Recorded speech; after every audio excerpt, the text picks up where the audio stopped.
In 1971, when I graduated from high school, my parents asked what I'd like for a present.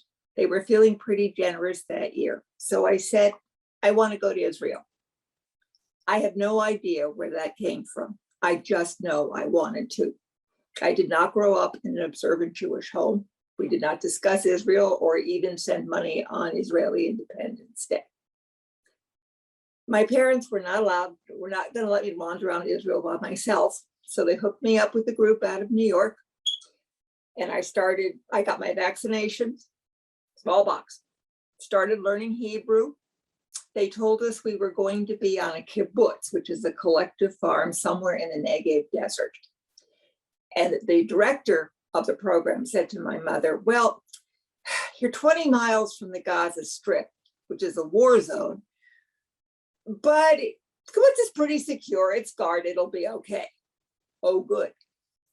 Graduation was the 15th. I was supposed to leave by the 28th. Everything was going just fine. My Hebrew was beginning to improve a little bit. I could say, please, yes, no, please, thank you, and where's the bathroom? And then just before, sometime in May, I fell off a stage and broke my left leg. I was not going to give up that trip. I graduated on crutches, got a walking cast 2 days before, got a cane, met him up at JFK, got on the plane, learned about high security. El Al Airlines was doing high security before it was cool. Plane was packed. And I realized I was going overseas to a country where I barely spoke the language, where I didn't know anybody, and where war was ever present. But it was too late to turn around. And I was a little homesick even on the plane. We got to the kibbutz, which was in the desert, and on our tour around, it was pointed out that it was surrounded by guard towers, barbed wire, and armed guards with Uzis.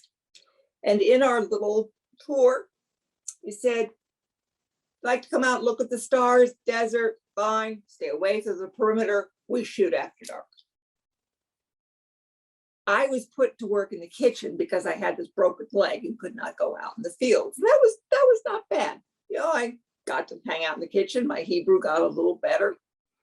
I liked the kibbutz. It was scary. It was a scary place. There were men with machine guns all over the place. But I liked the work. I liked the idea. But I was homesick. I missed my mom and dad a lot. I missed my cat. I missed American toilet paper. I missed even my siblings and air conditioning. But I learned a lot. I wandered off by myself. My parents didn't need to know this. And I learned about public transportation. Because in Israel, buses don't stop. They kind of slow down and you kind of get on board. And the sixth word I learned in Hebrew was rega, which means wait a minute, because you're kind of scrambling on. Me and my cast, the boobies, the grandmas, would look at me and say, shevet, which means sit down. And I would say no, and they'd say shevet. We'd argue about it for the rest of the trip. Eventually, we were told to say, we were going to be saying goodbye to the kibbutz. We were going to be touring and based out of Jerusalem.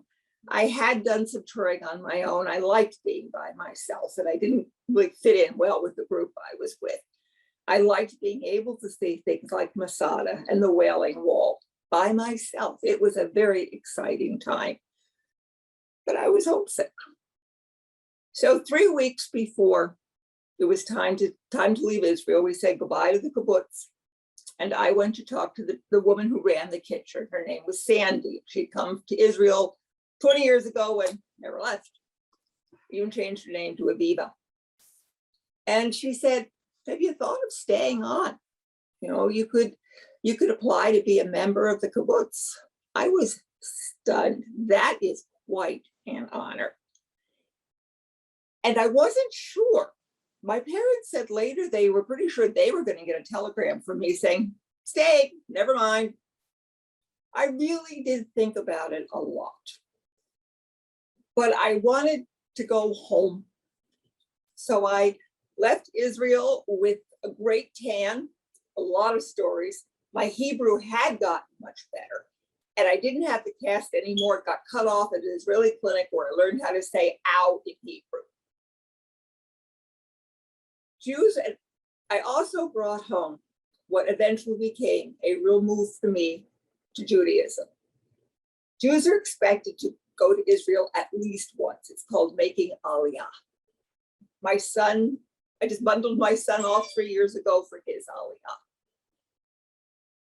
That Aliyah 50 years ago, when Israel was still life on the frontier, was a life-changing experience. And though I'm fine in the United States, I haven't been able to go back to Israel since. This is my home.